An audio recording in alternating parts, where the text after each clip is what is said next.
Дали ова значи дека не созреавме во овие 3 децении како држава? Како држава, ние сме посебна една прекрасна прирачник за самоуништување. Ние не изградивме европски идентитет. Ќе ни избегаат најдобрите деца, ќе избегаат најбогатите луѓе, ќе избегаат тие што знаат да прават пари, ќе избегаат она што викам, кога правиш манџа треба малце сол. На Малта, последниот разговор меѓу Горбачов и екипата на Буш, дека не можеме да направиме чекор без македонизмот кој е интегрирачка идеологија. Едно е да се привлече инвестиција, друго да се задржи истата или, како што рековте, брзо да се адресираат некои од проблемите. Рационализацијата кај компаниите кои се соочуваат со намалување на нарачките е нешто што е реалност во бизнис светот. Мора да го стегнете ременот и да ги намалите трошоците. Ние веќе немаме абсорбциона мок, барем според мене, за привлекување на трудоинтензивни компании или компании кои би вработиле 800.000 вработени. Треба да се концентрираме на помали компании со поголема додадена вредност. Се додека немаме јасни случаи, немаме гонење на овие дела, немаме јасни пресуди од страна на судот, се до тој момент ќе се соочуваме со вакви проблеми и ќе имаме лепливи прсти.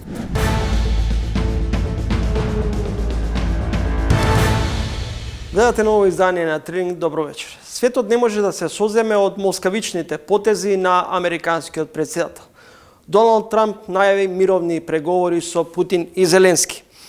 Трамп што туку најави дека во наредниот период ќе ги интензивира своите политики планирани за во наредниот период. Европа е во шок. Посмената во Белата куќа бура од брзи реакции. Иницијативите се брзи и доминантни.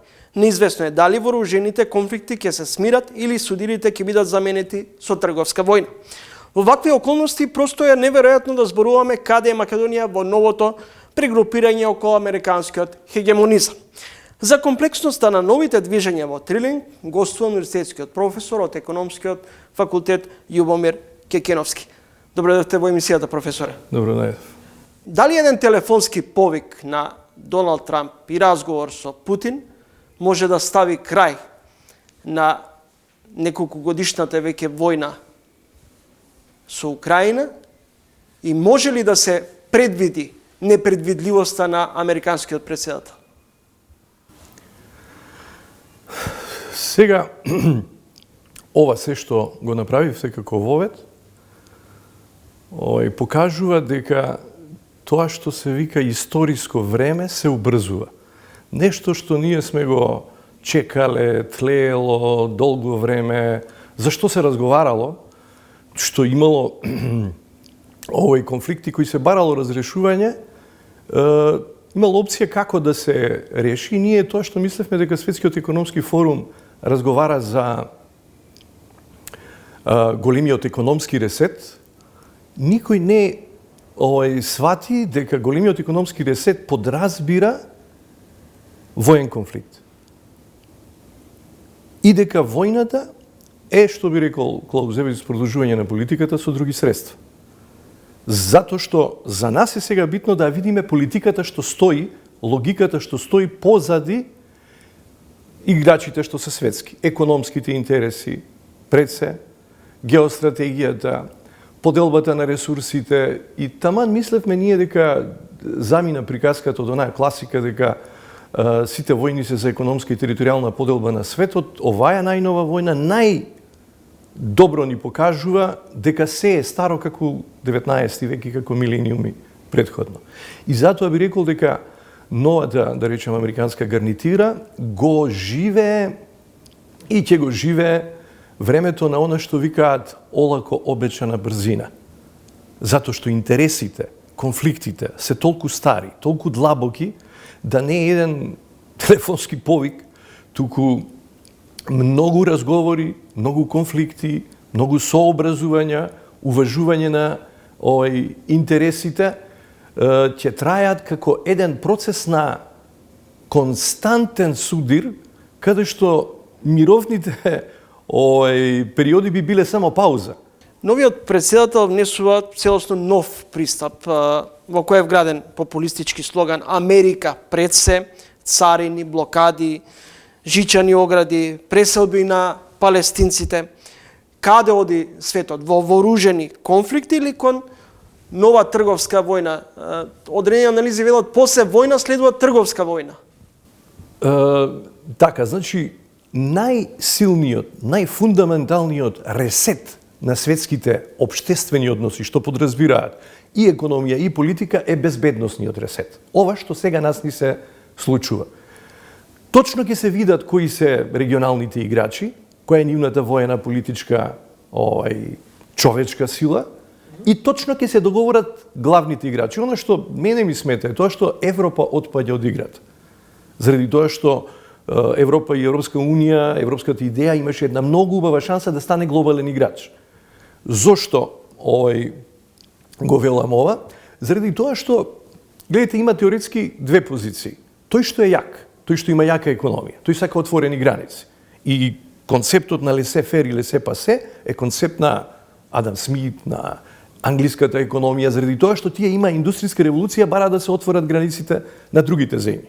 Колбер, кој беше лекар на францускиот двор, рече, не, ние ќе конкурираме со вас, кои ќе бидеме еднакво богати.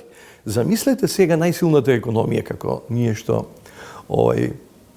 претендираме да опишуваме, бара затварање на границите, односно царина за сопствената економија.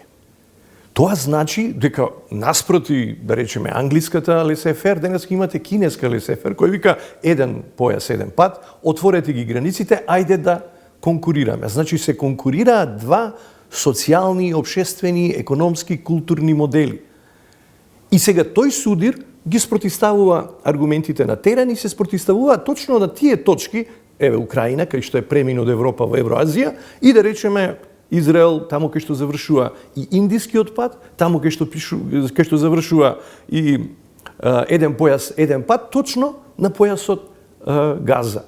Професор Кекеновски, дали се менува матрицата кон Украина? Денове има одредени анализи. Велат Трамп ги се изневеруваат жртвите.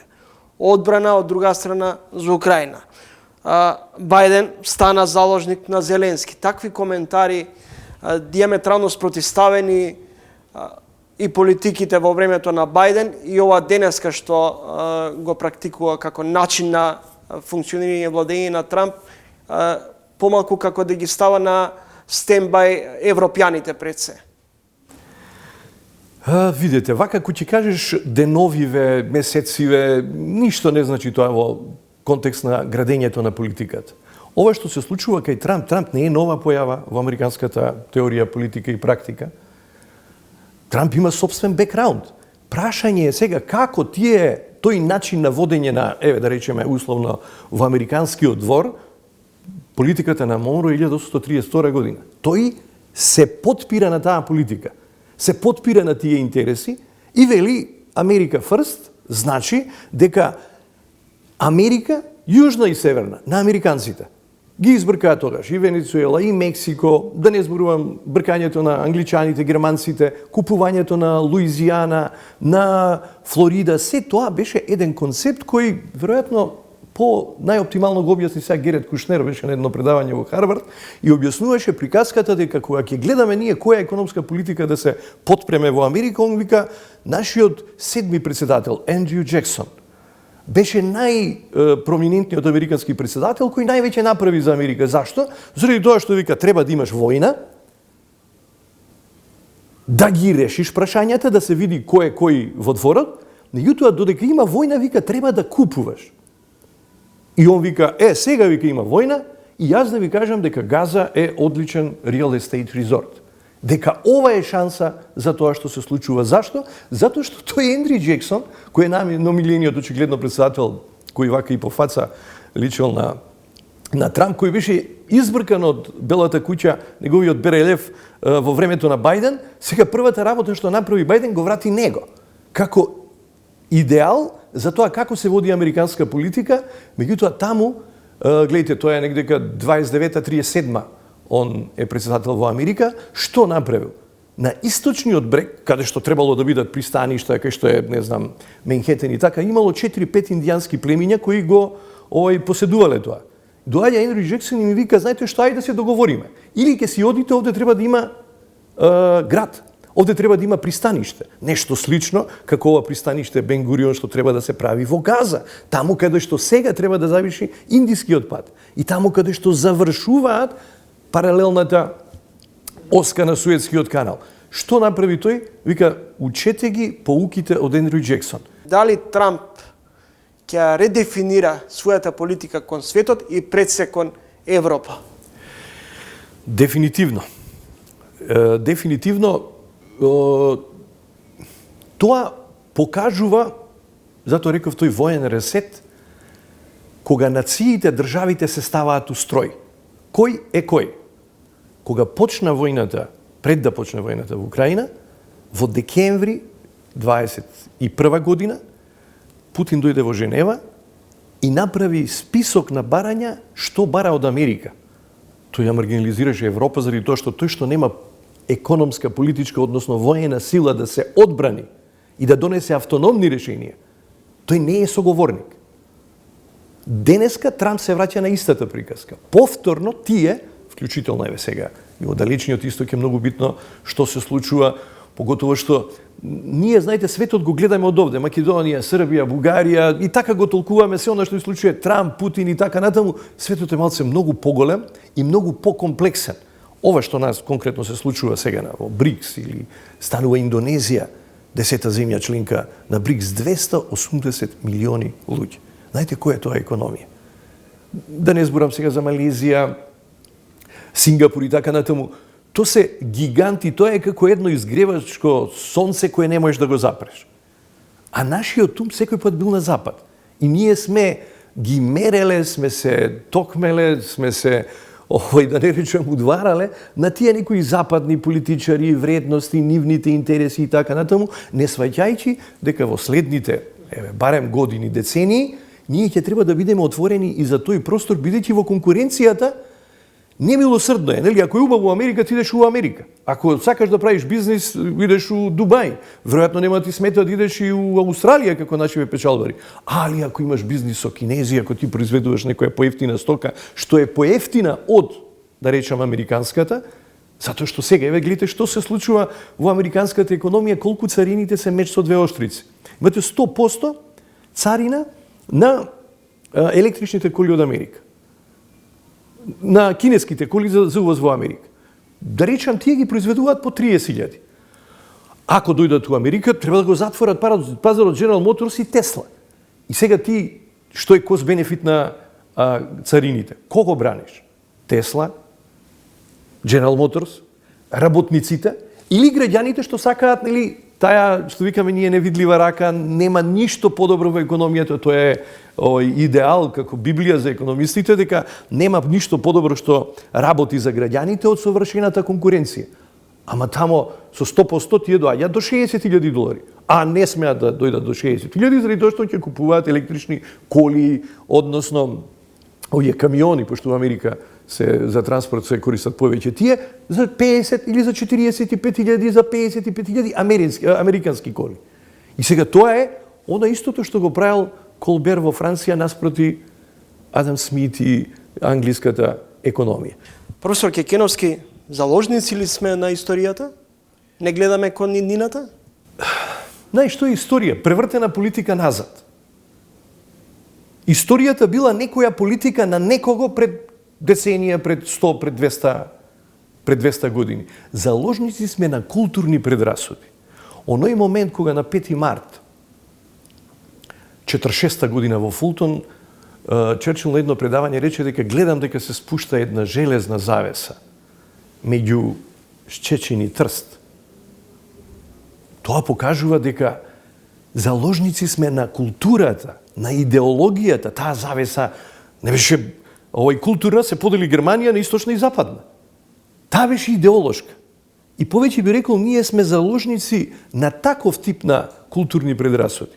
Дека не може, не знам, зошто Ерменија, Грузија не ја сметаме дека е дел од Европа, зошто Украина не било, зошто Белорусија, каде ние поставуваме граници, кај завршува Балканот, на Сава, на у Виена, и тие предрасуди би рекол нас повеќе ни сметаат. Знаеш? И тука ти правиш политички елити кои се навијачки. Идат на една страна и викат ние сме со овие и треба да правиме вак. Дали ова значи дека не созреавме во овие 3 децении како држава? Како држава, ние сме посебна една прекрасна прирачник за самоуништување. Не созреа европските елити. Кај се денеска европските лидери? Знаете кој бил Конрад Аденауер? Каква голема идеја имале тие? Или пак, каде се денеска тие да ги определат собствените економски интереси? Ако ти, ова што се случува на Германија, не може да ги направи собствените енергетски коридори. Клучот за едината на Европа е договорот меѓу Германија и Русија. Можат ли, смеат ли, или пак ќе бидеме ние робови на она политика, значи не на историја, на политика, на интереси, заради тоа што Европа ги плаќа репарациите кон ослободителите 45-та година до денеска. И ние треба да живееме, да го видиме ослободувањето на Европа од онаа дефиниција има Лорд Исмеј. Тој е првиот генерален секретар на НАТО. Он вика, што треба да правиме у Европа? Русија надвор, Германија доле, ние внатре. Тоа е Европа 45 години. Дали треба повторно некој голем лидер, некој телефонски разговор или на некоја салфетка да определиме до каде ќе бидеме ние, или ќе има една таква, како да речам, просветителска политичка елита која ќе ги абсолвира грешките од минатото и ќе рече, знаете што, ова е европски интерес, затоа што ние сите викаме Европа, европски, ние не знаеме кои се НЗС меѓу Германија и Англија, меѓу Шпанија и Аустрија. Ке се тепаат за Ирска бугарите или португалците за Романија. Ние не изградивме европски идентитет.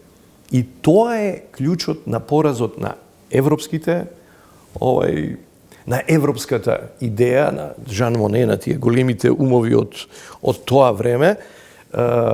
Може ли да живееме под илузијата дека еве ние сме членка на НАТО, безбедносниот чадор не обезбедува дома, Европа ако не сака, дома ќе се европеизираме, натрешно ќе се консолидираме?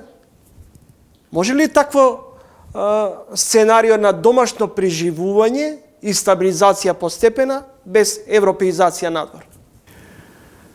Може по пат на трулење, ова што го правиме ние. Ќе ни избегаат најдобрите деца, ќе избегаат најбогатите луѓе, ќе избегаат тие што знаат да прават пари, ќе избегаат она што викам, кога правиш манџа треба малце сол. Ако не стаиш за никаде, ако стаиш многу, премногу. Тој што знае колку е моделот за да издржиме. Сега, пак реков, ние сме како Балкан и тука се трудам да бидам промотор на тие идеи за да може да направиме едно надполитичко, надекономско, биолошко, климатско, еколошко место, простор како што е Балканот, каде што треба да го уважуваме. Најдобриот простор за ова што ќе се случува, познавач на Балканот за ова што ќе се случува, и она се што го кажал во својата книга Балкански цивилизации, прва и последна Европа, е Трајан Стојановиќ, асистент на Фернан Бродел. Тоа зборував за долгите рокови кога треба да знаете што едно тело може да направи. Еден човек остарува од 70-80 години. Една држава, една идеја остарува од 70-80 години. Советски сојуз почна 18-19, за 17 години се распадна. СФР почна идејата за Југославија, за 17 години се распадна. Европа почна 40-50 година условно со договорот за јаглени челики, со римскиот договор, за 70 години се распаѓа. Има некои циклуси кои мора да се почитуваат. Професор Кекеновски, дали кај нас популизмот е начин на владење? Во политички контекст, најважната состојка у ова што е македонска манџа специјалитет и на Балканот воопшто, е за жал тоа. Не го гледајте, не гледајте Македонија. Значи, јас зборам за културни матрици, за процеси кои се одвиваат на определени. Сега доаѓа една нова генерација, Србија го гледате. Не ќе да слуша, не ќе да моли, не бара ништо од власта. Тоа е она како у генерациите. На времето сите живеели у една куќа или у еден стан, баба, дедо, млади, свекрва, снаи у еден стан. Денеска ти не можеш да натераш некој дека, знаете, немате сам, па ќе живееме заедно, ќе биде поевтино. Не може. Едноставно, културните навики на овие генерации млади се сосема различни. И затоа мислам дека нас не заради тоа што ќе биде некоја автономна револуција од внатре за да го сватиме тоа и ние да се приклучиме, него заради тоа што тоа се стварно глобални процеси. Тоа е како некоја инфекција, не можеш ти ковид кај што има на едно место ќе дојде у цел свет. Тоа што е добро, тоа што е лошо, ама ние треба да бидеме свесни да имаме антиковид или да имаме наша генерација, елита од млади луѓе кои ќе го разбере тоа, за да сватиме дека треба да се поправат некои историски грешки.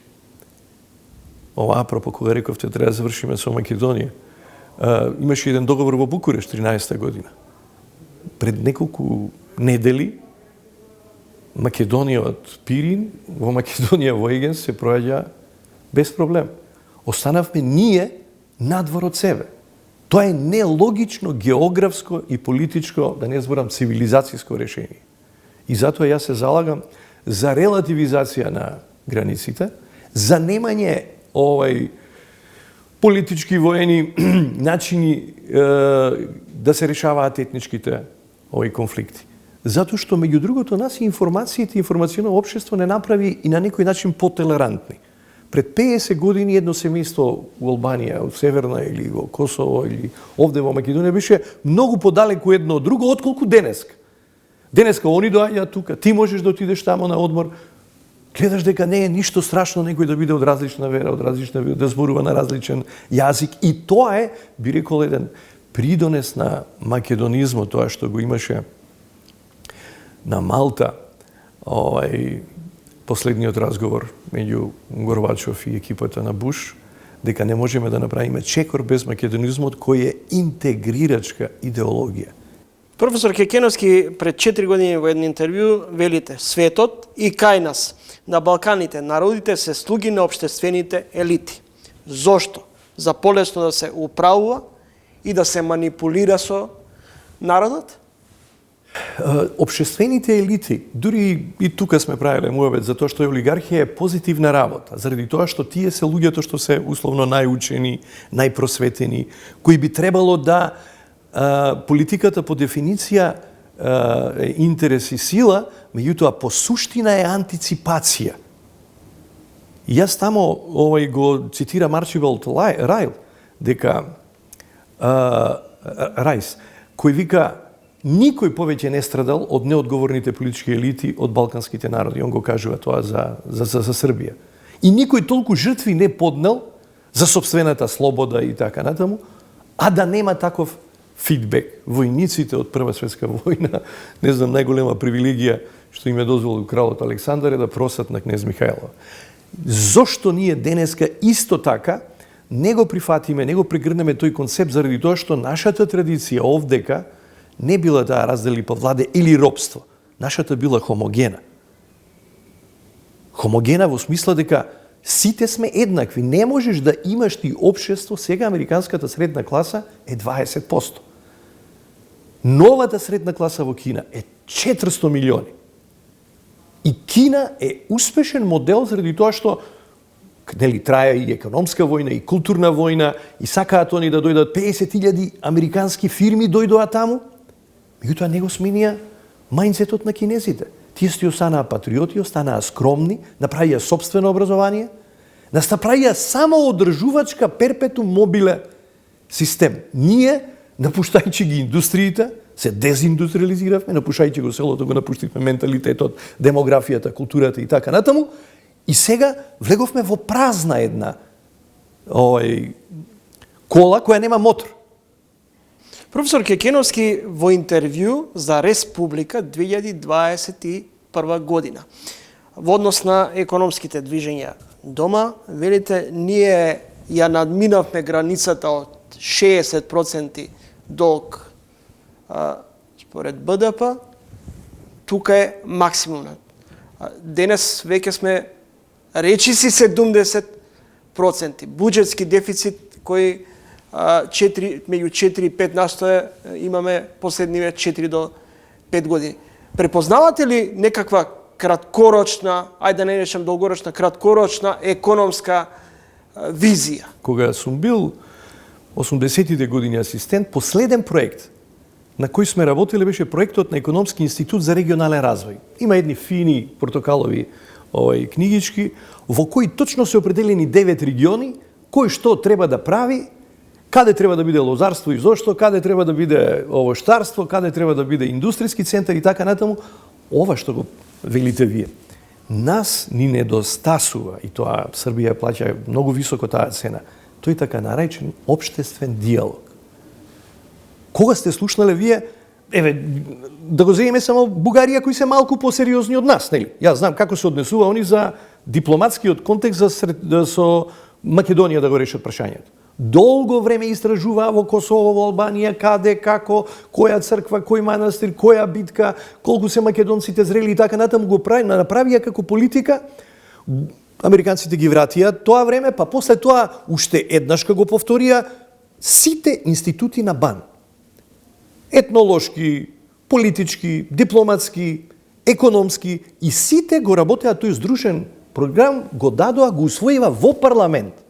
Парламентот ја следеше таа политика. Ова што ви реков, ние може да издржиме вака, меѓутоа ќе трулиме. Сме биле 40, па 50, па 60% од БДП задолжени, па ќе бидеме 70 ако продолжиме вака у празен еден простор кај што нема никој ни пред нас ни позади нас, сме осудени на натрулење. Тоа беше нивниот пристап. Како сите институции ја изградија нивната позиција. Јас стално сум се чудел зошто на толку факултети, на толку државни факултети, толку институти, никој не добил задача да напише документ. Ти си политика, лева или десна, една или друга партија, може да го видиш, да не го видиш. Последната на кој документ на кој јас сум работел е 97 година долгорочната стратегија за економски развој. Се работи... Професор, меѓутоа еве во МАНО има неколку стратегии, па што фајде?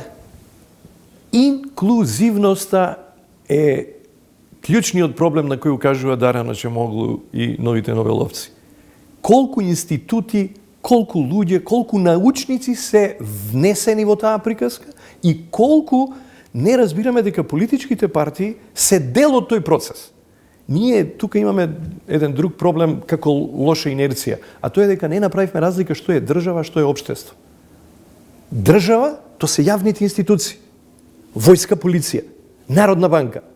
Општество, тоа се политички партии, тоа се универзитети, тоа се стопански комори, тоа се синдикати, тоа е невладин сектор. Дали имате вие респектабилен партнер и комуникација и тој институционален коридор да се отвори меѓу нив? Тогаш кога си заедно, како вика, соединението прави силата. Тогаш ти можеш да постигнеш консензус. Секој консензус, па еве и во политичка и во која сакате смисла, со сите овие договори предходно, не застапени сите етнички, социјални и политички групи се осудени на неуспех. Професор Кекеновски, речиси сите го критикуваат клиентелизмот и неказнивоста, но веројатно добро се живе и се функционира во државата, трка за пари и изместени вредности. Ова што ја дадовме всушност големата слика, резултатот е тоа. Нели, кондиција sine qua non. Ти не можеш да преживиш, не можеш да креираш ти друга влада, друга политика. Тоа се партиите за кои сме гласале, тоа се владите, тоа се нашите интелектуалци, тоа се нашите судии. Она што може да го направиме, ние знаеш стално ќе идеме во Европа, ќе дојде. Се додека оној момент продите по обиколницата у Скопје као депонии се околу. Кој може тоа да го исчисти? Околу јавните институции сега, вчера, давчера, општиниве и така натаму. Тој тип на култура не викам ја да видиме ние кој јапонците, имаше тука една спортска екипа од Јапан, деца дојдоа да играат на градски стадион и завршуваат нашиве, оставаат хаос у соблекувалната. идат кај јапонциве, викаат директорот чистачката никој пат почисто не било. Што е нивната култура? Он кажува тоа што ќе го направиш. Како ѓубре треба сам да го тргнеш. Не е битно дали си ти министер, дали си ти фудбалер, дали си ти дете, дали си ти возрасен. Тој тип на култура. И затоа реков дека у медиумите сега ние ако промовираме концерти за турбо фолк музика и ха-ха-ха, хи-хи-хи, тие азиатски ритми, тоа води кон еден друг тип на поведение на одговорност. Не сваќаме дека е тоа поврзано.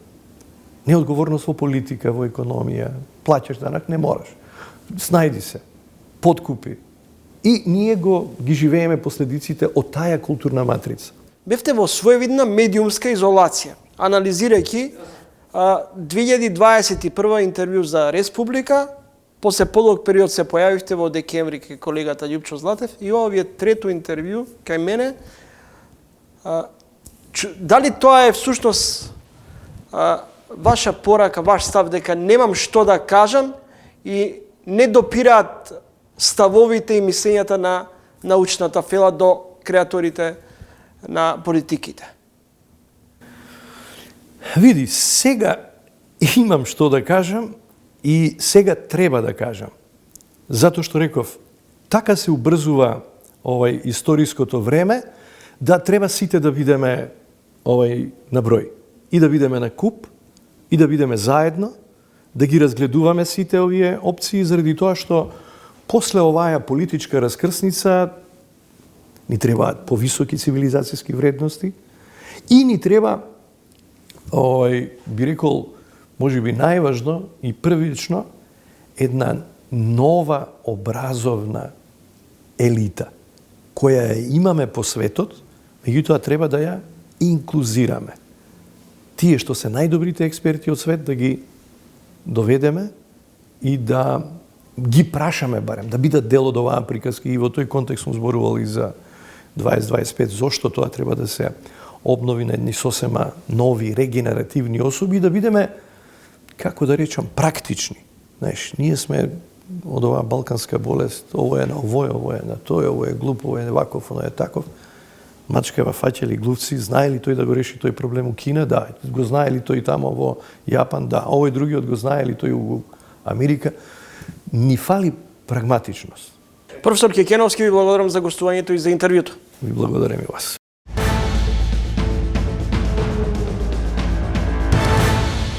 Во Европа произвела и пласирала пред короната 3,8 милиони возила. Минатата година, 2024, таа бројка е само малку над 2,8 милиони возила, што значи дека речиси 25% имаме помало производство и помала побарувачка за нивните производи.